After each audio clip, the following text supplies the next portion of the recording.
Good morning student, how are you all? I hope you all are fine. सब लोग अच्छे ही होंगे। आज हम देखेंगे कंजर्वेशन ऑफ मोमेंटम। ये नया टॉपिक है आपका। थर्ड लॉ ऑफ मोशन आपका फिनिश हो चुका है और जो मैंने एक्टिविटी दी थी वो सारे बच्चों ने बहुत अच्छे से एक्टिविटी परफॉर्म की है और मैंने एक वीडियो भी बनाया है, वो आप लिंक डिस्क्रिप्शन में है, आप उसको वीडियो को देखिएगा। आपके एफर्ट्स को मैं सल्यूट करता हूँ। और आज हम नया टॉपिक देखेंगे, कंजर्वेशन ऑफ मोमेंटम। ठीक है, मोमेंटम मैंने आपको लास्ट वीडियोस में बताया था क्या होता है। Momentum P is equals to mv, P is equals to m into v, ये होता है momentum, where m is mass, v is velocity.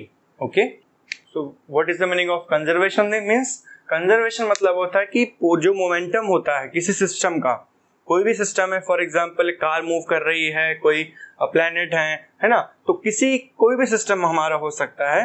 ठीक है, साइकिल रन कर रही है, बाइक मूव कर रही है, तो कंजर्व मतलब होता है सेम रहना, सेम मतलब कांस्टेंट रहना। तो मोमेंटम जो होता है, स्टार्टिंग मोमेंटम और फाइनल मोमेंटम, दोनों सिस्टम का मोमेंटम जो होता है दोनों का सेम रहता है। ठीक है, इसको एक एक्टिविटी समझते हैं, आपकी बुक में दी गई है, देखो समझ लो थोड़ा सा।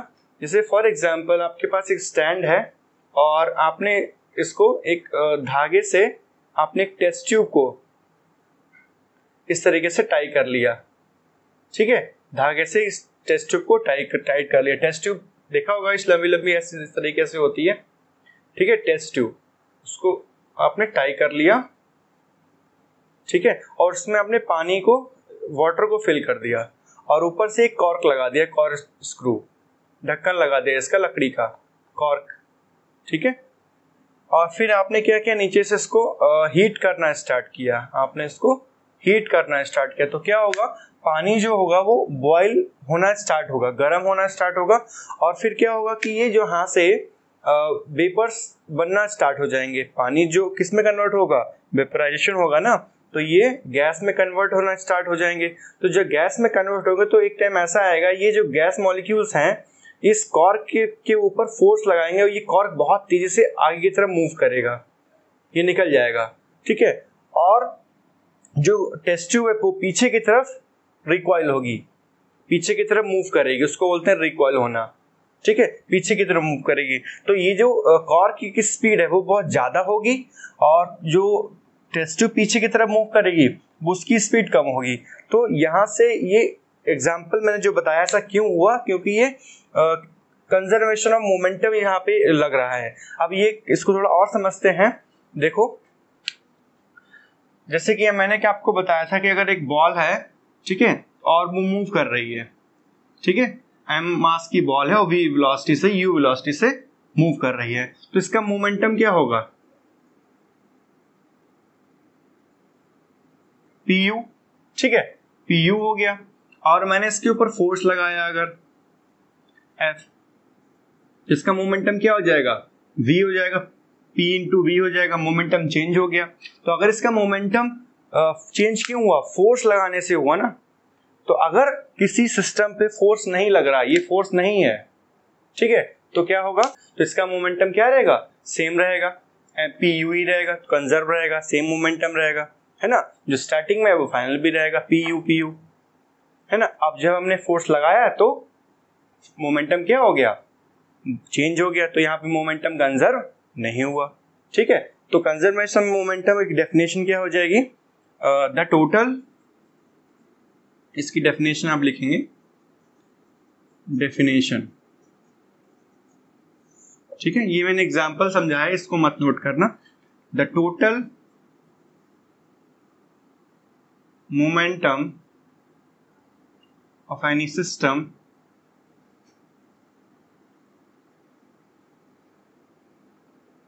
is constant, or you can say remain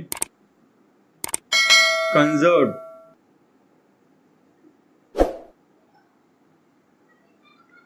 if, कब सेम रहेगा, जब कोई फोर्स नहीं लगेगा, when if no force, no external force, you write external force, external force है ना ये, तो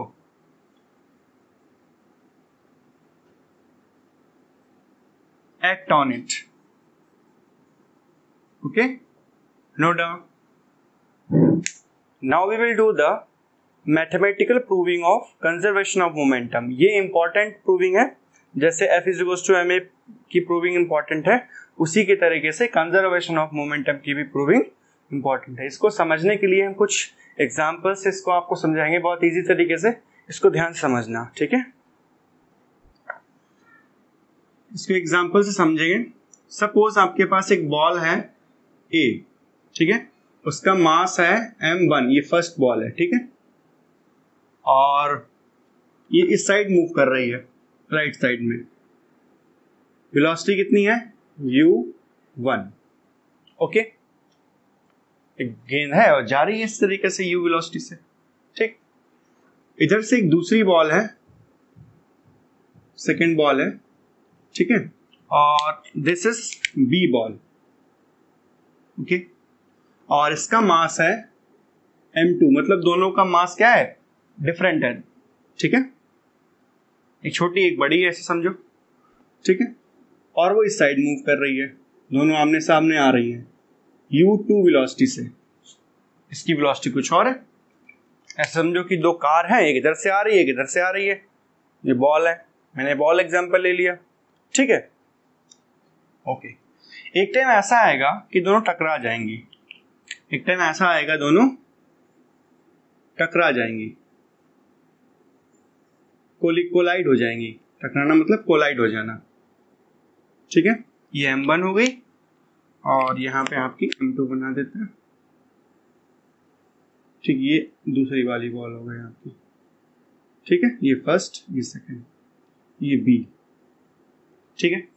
तो ये कंडीशन क्या हो गई? Before collision. कोलिजन मतलब टकराना.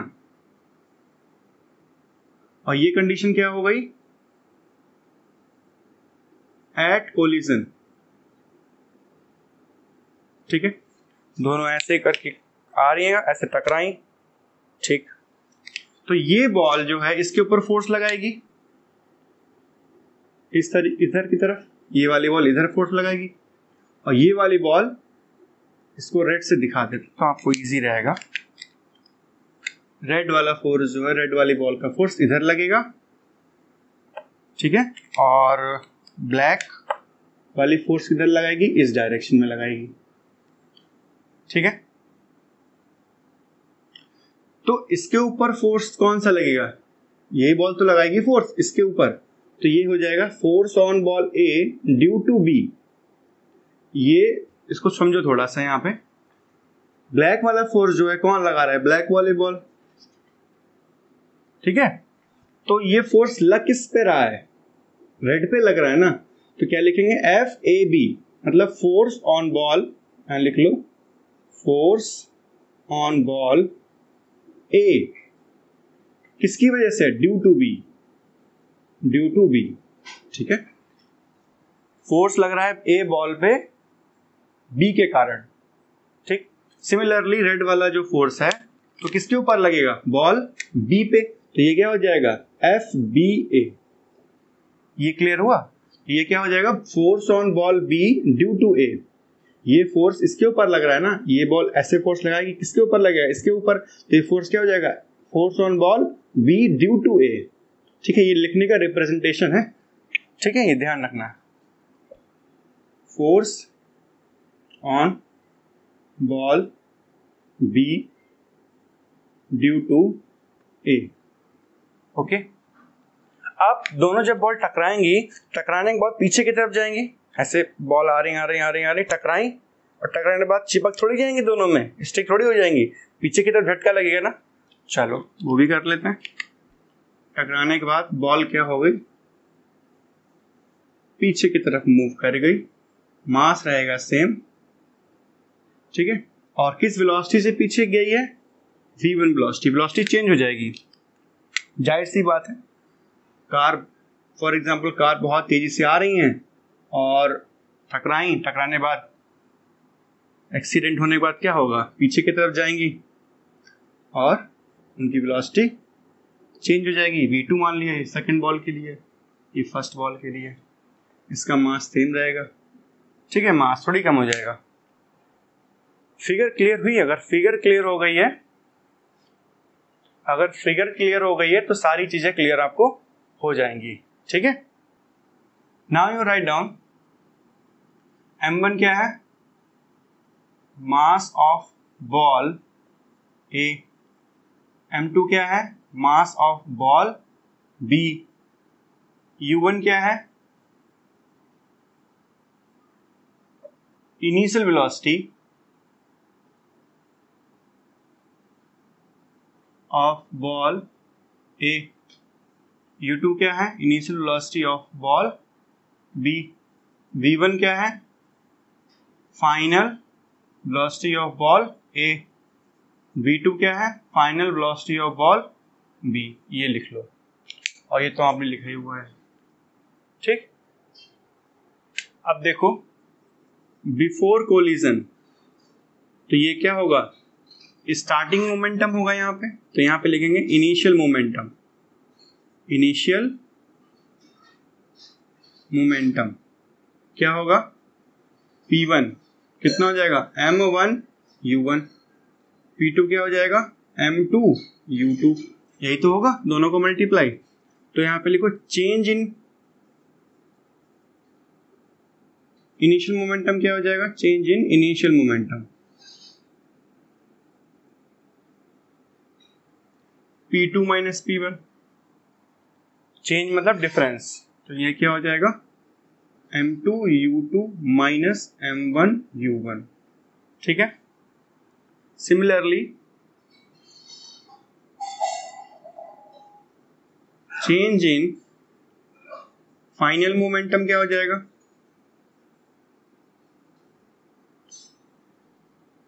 फाइनल मोमेंटम में चेंज क्या हो जाएगा? P2 minus P1। तो P2 कितना होगा? m2 v2। फाइनल मोमेंटम है ना, तो फाइनल वेलोसिटी लिख देंगे। इनिशियल मोमेंटम है तो इनिशियल वेलोसिटी लिख दी। ठीक है, तो यहां क्या लिखेंगे? m2 m1 v1। ठीक है, क्लियर हो रहा है कि नहीं? ठीक है, इसको पहले नोट करो यहां तक। अब इसको इरेज कर देते हैं, थोड़ा सा इसके बाद लिखेंगे।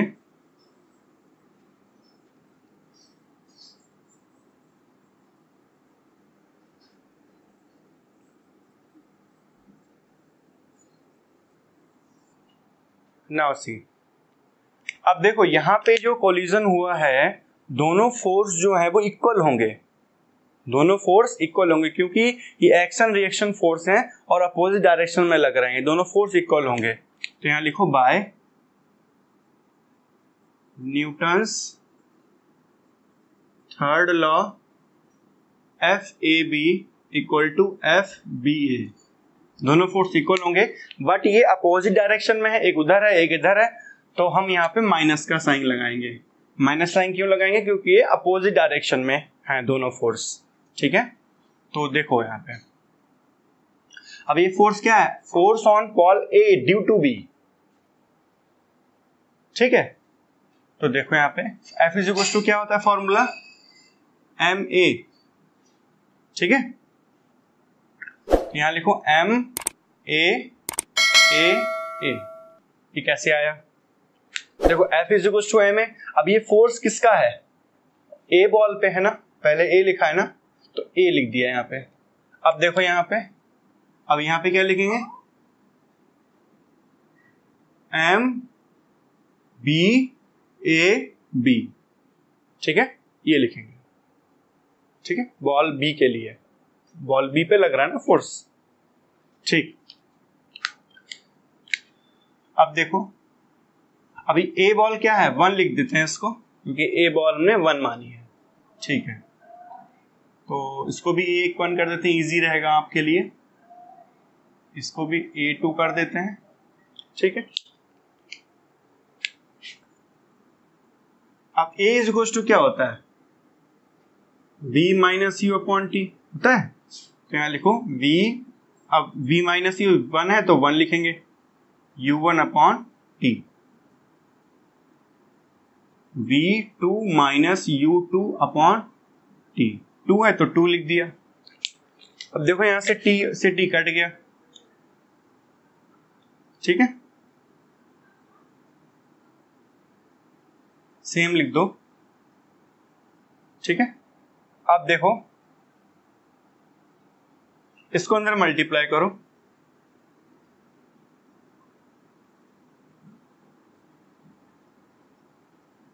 इसको अंदर मल्टीप्लाई किया। अब ये जब अंदर मल्टीप्लाई होगा तो माइनस माइनस प्लस हो जाएगा। ठीक है, इसको मैं इरेज कर देता हूं नीचे।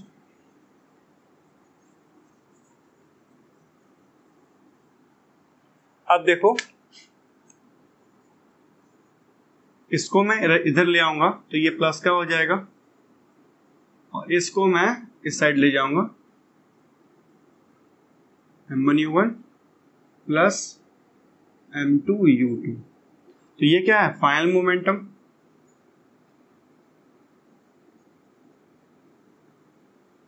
v है ना, फाइनल मोमेंटम हो गया।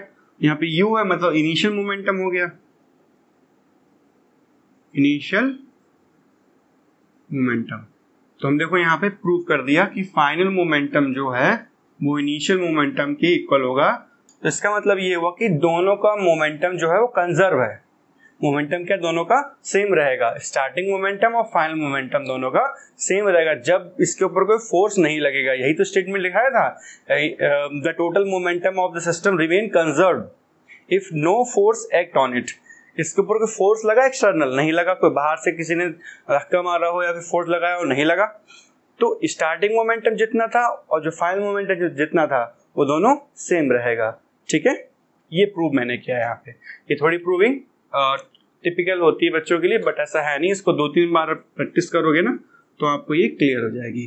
ठीक है, नोट डाउन।